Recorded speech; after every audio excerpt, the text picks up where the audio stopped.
Hi everybody, this is Mrs. Whiplinger. Today I'm going to be reading Almost Super, Chapter 5. We got permission from HarperCollins. The title today, In the Bag, Benny, in the bag. I'll admit it, Juanita's absence made me more than a little nervous. I don't like being in the dark. But Tuesday night, something happened that turned my nervous feeling into complete terror. It went like this. Tuesday night, I got in bed and fell asleep. I woke up to a loud siren blaring through the house. Boop, boop, boop. I've heard this noise 100 times, but I've never get used to it. I woke up with my heart trying to claw its way out of my throat. The battle alarm. I turned on my reading lamp, hopped out of bed, and crossed over to Benny. He's a heavy sleeper. I made the mistake of letting him sleep through a battle once, and he still hasn't forgiven me. Benny, the Johnsons are attacking, I yelled into his ear. We've got a battle on our hands. He opened his eyes, but still didn't look awake. I don't want to carry that donkey. He tried pulling the covers over his head, but I shook him again. Benny, a battle! I watched as understanding spread across his face. A battle? I nodded. Hot dog, Benny said. Maybe we'll get put on the squad. Do you think they'll have us have our super suits ready? Going to our first battle is a big deal. After you get your power, you usually get to the very next fight. But it had only been a little over 24 hours since Benny and I had gotten our powers, which meant there hadn't been time to design super suits that would work with our powers. And now that I thought about it, how do you design a suit around a belly button power? Benny leaped off his bed, grabbed his bathrobe, and raced out the door. It's like our birthday, he shouted over his shoulder. The alarm fell silent. I grabbed my bathrobe and slippers and followed Benny out the door. Downstairs, Benny bounced through the house like a hyperactive puppy. He kept shouting into the darkness, asking where his supersuit was. Dad walked into the room and turned on the lights. Rodney is downstairs getting the orders, he said. Everyone else out to the backyard. We have to make this look convincing. I don't know how the rest of my relatives handle battle alarms, but every time ours goes off, we march outside to pretend like we're performing a fire drill.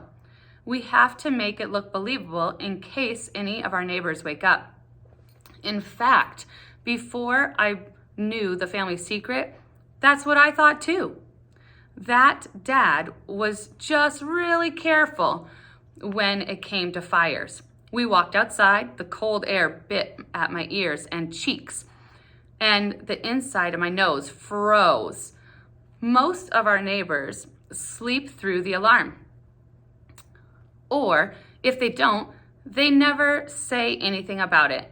But one neighbor, Mr. Cooper, doesn't care too much for the whole piercing alarm in the middle of the night routine. Hopefully he'll sleep through it this time, Dad said, looking at Mr. Cooper's house. My father didn't have any shoes on, but his feet hovered a few inches above the snowy ground. One of the many benefits of being able to fly. A light flared in Mr. Cooper's window. Light sleeper, Dad grumbled.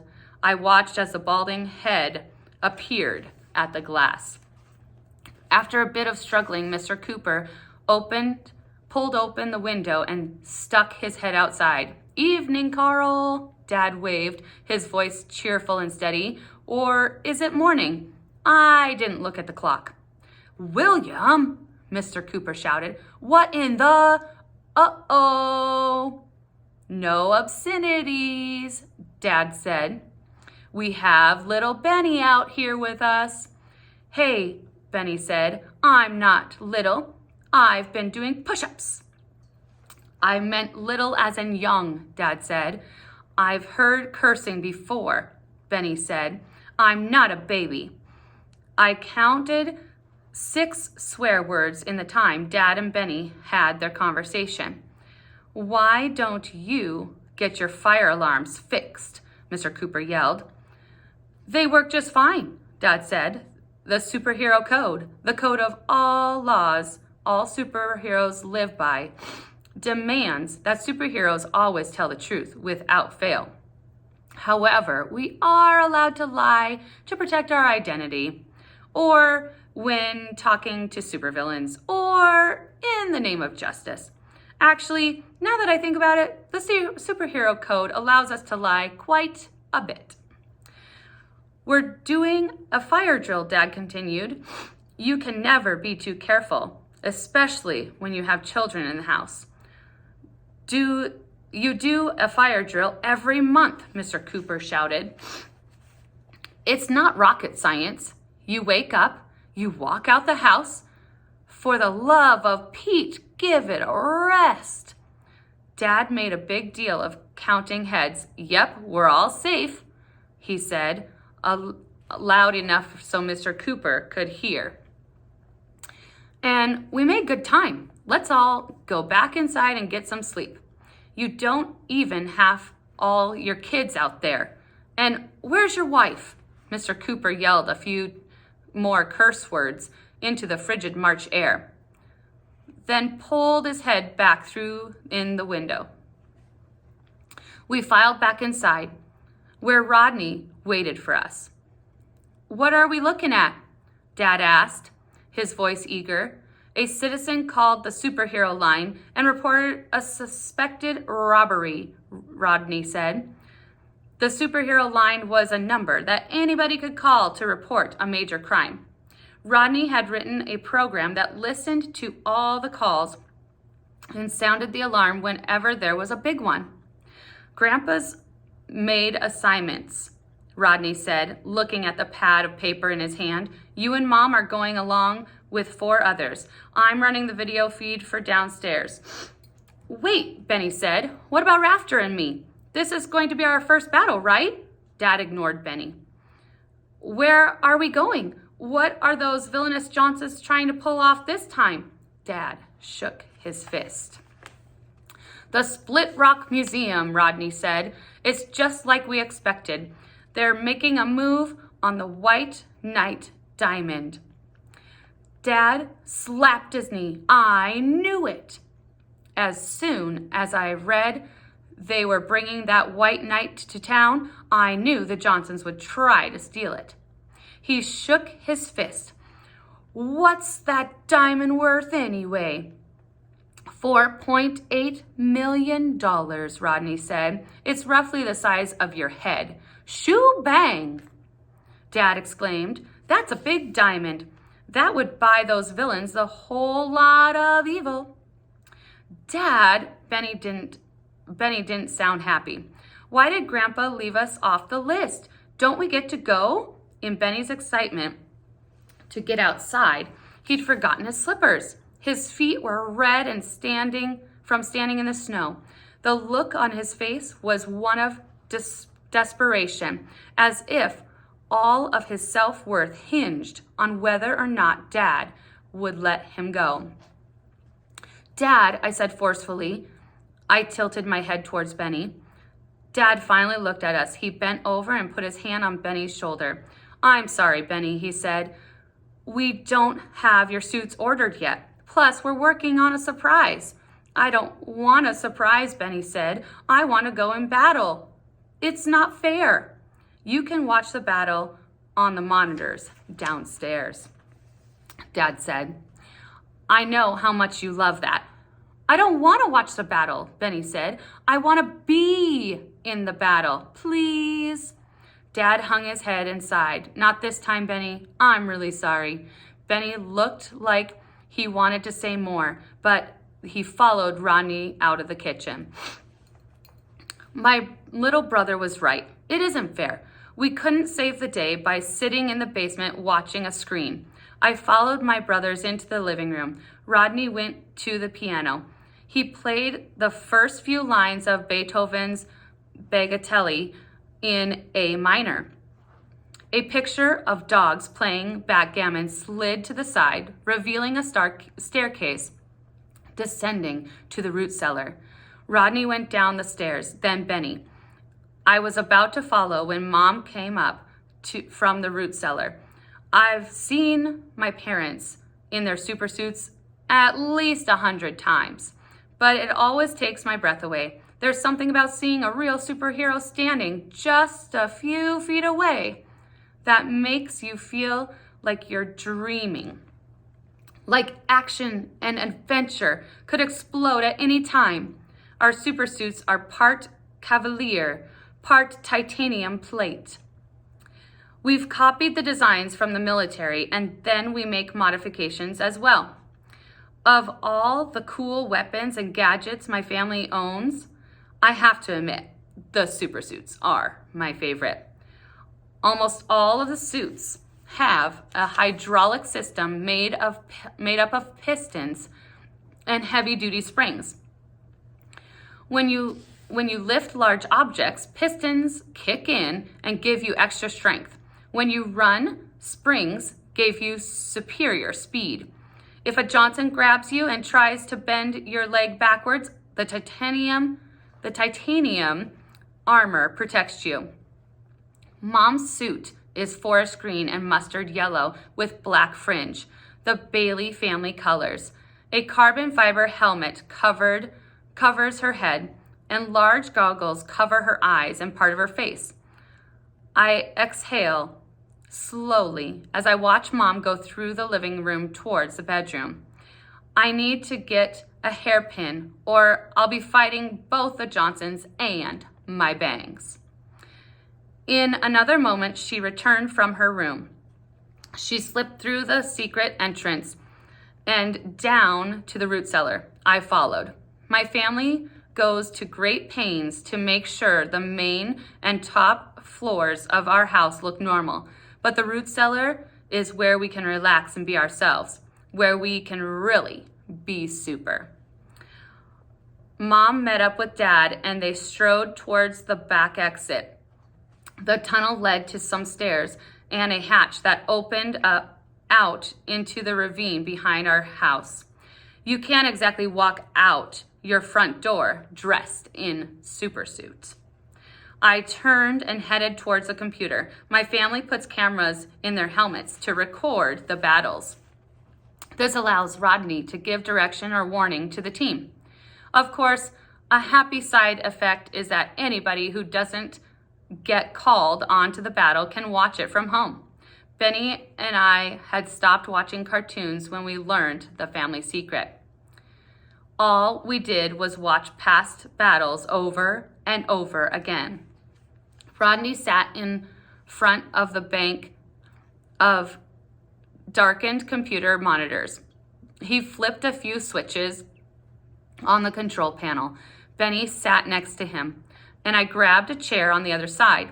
Okay, we're ready to roll, said Rodney. Let's test a few things out, shall we? His fingers flew over the keyboard as one by one the monitors came to life, a different video feed appearing on each one. He put on a headset with an attached microphone. Dad, can you read me? Dad's voice crackled over the speaker system. I read you loud and clear. We're on our way to the museum now. We're all set back here at home, Rodney said. He switched off the mic and turned to Benny. Okay, Benny, before they get to the museum, what did I tell you to remember? Benny rolled his eyes and let out an exaggerated sigh. Not to stare at one monitor. Do you have your Benny bag? Benny's face turned red. Yes, I have my Benny bag. Let's see it. Benny held up a small brown lunch bag. Watching a video feed from a helmet cam can make a person dizzy. I found that if I looked at different monitors, I didn't get sick, but Benny had a bad habit of staring at just one monitor until he threw up. After ruining 3 of Rodney's keyboards, my older brother made Benny hold a barf bag every time he watched a battle. But since Mom didn't like the word barf, Rodney called it a Benny bag. Dad's voice came over the speakers. We've landed on the roof. We're going through the elevator shaft. I looked up at the screen and could see through Mom's camera that Dad stood on the museum's roof. I can open the front door if you want, Rodney said. It's all electronic, and their security system's a joke. That's okay, son, Dad said. The elevator shaft seems a little more heroic than just going in the front door. Additional video feeds came online as more of the Baileys arrived. Dad flew to the street to pick up Uncle Ralph, Aunt Carol, and their daughter Jessie. Jack arrived too, a stream of water shooting from his hands, allowing him to float up the roof. Dad accessed the elevator shaft and began flying relatives down to the first floor, where the museum kept the White Knight. In a few moments, they were all in the main room with the diamond. Uncle Ralph reports no sign of Johnson's, Dad said. Jessie's going to sweep the perimeter. Aunt Carol is getting the diamond to hold for safekeeping. We've turned off the alarms, right, Rodney? Finished before you even entered the building, Rodney said. Otherwise, your little elevator break-in would already have the police on their ways. I watched the monitors. The museum was so big, I had a hard time keeping track of where everybody was. Hey, Rodney, I said, can you turn on the map view? Coming right up, Rodney said. One of the monitors switched to a map of the museum. Each relative showed up as a green dot. Jessie's dot patrolled the second floor, while Carol's dot stood in the center of the main floor. Other dots were scattered around the building. Okay, it's probably time I admit something. We win about half of our battles with the Johnsons, which would be pretty good, I guess, except that we usually send out 6 to 8 people. Tonight, we only had 6. The Johnsons always send 4. 4 Johnsons against 6 or 8 Baileys, it's a little embarrassing. I used to think it was because the Johnsons were better than us, but now I know they're not. I don't just watch the battles, I devour them. After 3 years of doing this, I figured out their secret. The Johnsons work together as a team. We go in with each family member doing his or her best, but we never work together. Benny and I have talked about this a lot. We agreed that when we got to go to battle, we'd stick together. We'd help each other out. If we worked as a team, I knew we could handle anything the Johnsons threw at us. Of course, that was before we got belly button and polyester powers.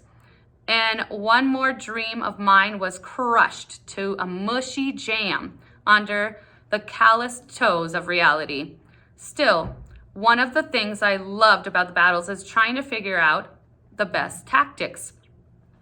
Looking at the layout of a building or landscape and deciding how best to defend or attack, it's complicated.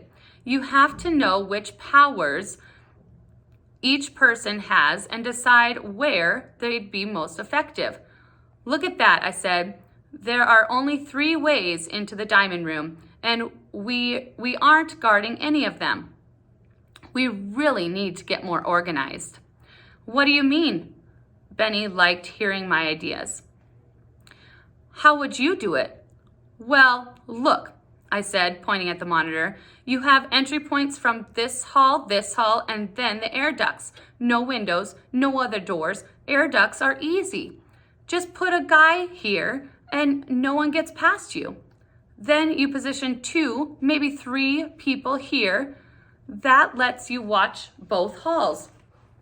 3 people can guard the entire space if you wanted. The others could hide and surprise the villains when they show up.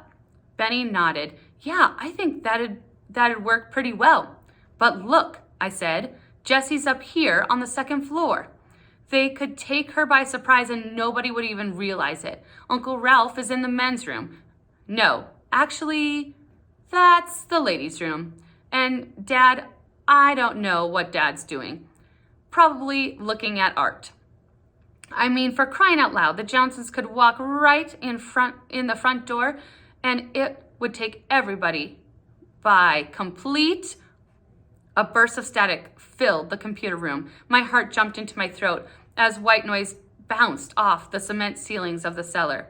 That's not good, Rodney said, typing some commands into the keyboard. Johnson's coming in the front door, Dad said. The first part of the message is cut off. I looked at the map. Red dots poured in through the main entrance. I watched as 4 Johnsons raced into the museum. The dots represented Aunt Carol and Dad bumped into each other as my family tripped over themselves moving to intercept. See, I said to nobody in particular, caught completely by surprise, and now the whole thing just becomes a chaotic free-for-all. Maybe so, Rodney said, grinning, but free-for-alls are a lot of fun. There's no time for thinking during a battle. Is one of those dots Juanita? Benny said. I can't tell, Rodney said. They're all moving pretty fast. I sat transfixed in front of the monitors. I watched as the green and red dots danced and weaved around the map of the museum. I watched the live video feed looking for tactical opportunities or errors. Nothing beats watching a battle from start to finish. It's like watching a ballet, except the costumes are cooler and there are explosions, fighting, and large objects hurling through the air. Stay out of the West Wing, Rodney said. They brought their Molten, and Jack is fighting her. The whole room is filling up with gravel. I looked at Jack's video feed. It was just like Grandpa described. Every time the Molten Johnsons sprayed lava, Jack sprayed right back with water, cooling the rock until it crumbled to gravel when it hit the ground. Darndest thing I've ever seen, I said, smiling. I heard a groan and looked over at Benny. He sat on his stool, staring at a single monitor, his head turned sideways, his eyes crossed. Benny, look at a different monitor, Rodney shouted. My stomach feels dizzy, Benny said. I'd seen that look before. He's going to blow, I warned, sliding my chair backwards. Rodney waved his hands. In the bag, Benny, in the bag. Benny grabbed the bag on the desk and held it up to his mouth. My stomach lurched to the left a little. Oh, for crying out loud, Rodney said, shaking his head. Benny's pulled the bag away from his mouth. Benny's belch was loud enough to be heard over the sounds of the battle. I didn't throw up, Benny said quickly, his face still a little green. False alarm. Hang on. Rodney typed in a few commands on the keyboard. 2 of the monitors went blank and then returned to life. The video feed had changed from the helmet cams to a steady view. I just tapped into the museum security camera system. We watch those 2 monitors, Benny, or you watch those 2 monitors, Benny. That should help with your little problem. Benny patted his stomach and smiled. Thank you very much. Who's got the diamond? I asked Rodney, looking back to the screens. I had been passed back and forth like a football. It had been passed back and forth like a football. Rodney pointed. Uncle Ralph's got it. He's taunting their Frosty with it. See? 3 Johnsons lunged towards Uncle Ralph, forcing him to toss the diamond to Dad. Who caught it and flew it into the air? Benny gasped. Hey, that is Juanita, he said. Where? I searched the screens. She's on monitor 8. Dust filled the screen, giving the image a fuzzy look. But even wearing her new supersuit, complete with helmet and mask, Juanita was still recognizable. The right height, the right color hair, even the way she moved was unmistakable. What's her power? I asked. I haven't seen her do anything yet, Benny replied. Juanita raised her hands, and a stream of water burst towards Dad. Just like Jack, I thought. A gusher, Benny said, his voice hushed. That's not good. But not too bad, I said. Gushers can throw so much water at you it feels like a wave. Or they can shoot a stream of so thin it cuts like a knife. But a power like that would be hard to use at school without everyone noticing. Dad dodged the water, but just barely. He dropped the diamond and it tumbled to the floor. I'd been watching so many screens, even I was feeling a little dizzy. Where'd the diamond go? I asked. Mom's got it, Rodney replied. I spotted the diamond, glowing blue, flying towards Mom. Juanita shot a blast of water at her, but Aunt Carol stepped between Mom and the wave. Aunt Carol has a power similar to Great Aunt Sylvia Matilda's. A fireball shot out of her hands and met the liquid, turning it into a hissing cloud of steam. Oh, yeah, Benny said, pumping his fist. Once we know your power, Juanita, we can handle anything you throw at. I stared in disbelief as Juanita turned to face Aunt Carol. A bolt of lightning erupted from her hands, narrowly missing my aunt. Aunt Carol dove for cover as a second bolt erupted over her head. Rodney gasped. Benny looked over at me, his mouth hanging open. What the... We watched in sudden silence. The room flickered with light from the monitors. Benny finally spoke. Juanita Johnson is a super. I couldn't believe it. I shook my head. She can't be that. That's just a myth, isn't it, Rodney? A super, a person with not just one superpower, but all superpowers? Stories of the supers were just legends, like King Arthur. My family has records of superheroes that go back 300 years, and nobody has ever had more than one power. But unless the monitors were lying, Juanita Johnson, the girl in my algebra class, was a super. Rodney shook his head. I don't believe it. But lightning, water, his voice trailed off, his eyes never leaving the monitors. Look at that. He pointed at the screens where Juanita hovered over the two Baileys. She can fly too? Benny sounded stunned. This is not good, Rodney said. Not good at all. Someone had frozen Mom, maybe Juanita, since apparently she could do everything. Mom's hands stuck out of the wall of ice, gripping the diamond. It looked like the mother of all fancy door handles. A Johnson plucked the diamond from Mom's hand. He turned and smiled, his lips curled up with a sneer. He began to talk, but his words didn't come over the speakers. Looks like he's going to start bragging and lecturing, I said. They must think they've won. Look at Jessie, Benny said. My cousin appeared over the villain's shoulder, partially hidden behind a large clay sculpture. Jessie raised her arms. A lightning crackled in a sphere between her hands. She's whipping up a ball of lightning, Rodney said. This is going to get good. Someone must have warned the Johnsons because he started to turn. Before he could escape, Jessie's hands flew forward. Each of the monitors flashed a bright white, and then it went black. She short-circuited the museum's cameras, Rodney said. He leaned forward and started pecking at the keyboard, trying to regain visual. Benny, do you need another bag? No, this one's still clean. One by one, the screens jumped back to life. It looked like my family was running. Maybe Juanita had been too much for them.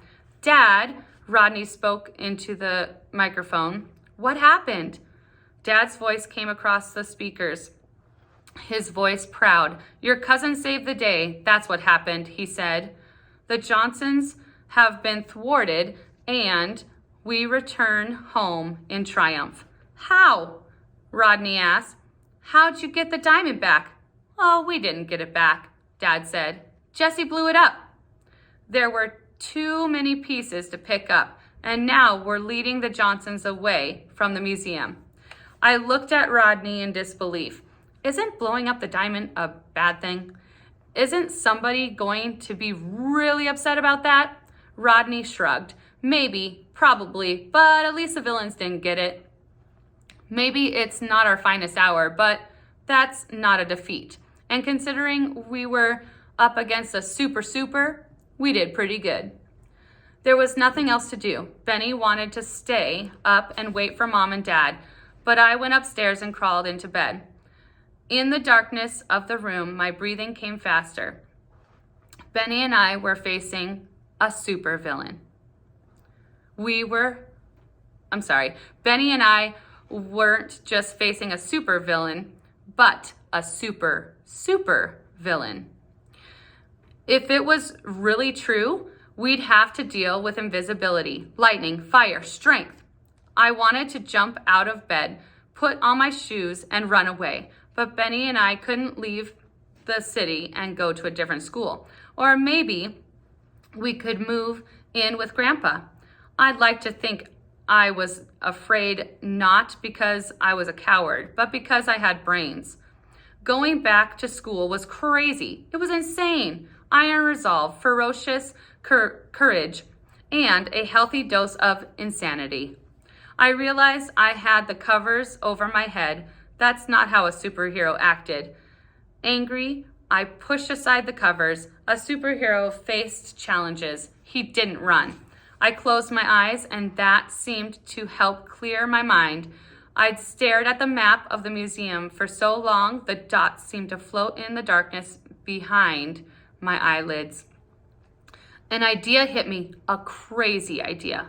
I got out of bed and went to my desk. I pulled out a piece of paper and made a quick sketch of my school, drawing it like a blueprint. I marked the important rooms, the ones involved in the plan. My algebra class, the lunchroom, the library. I finished the drawing and stared at it. Benny came in from downstairs.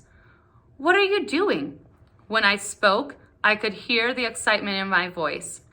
Benny, I think I've solved our Juanita problems. Really? Benny said. How? I smiled. We'll do the last thing Juanita would expect. What's that? Benny asked. We're going on the offensive.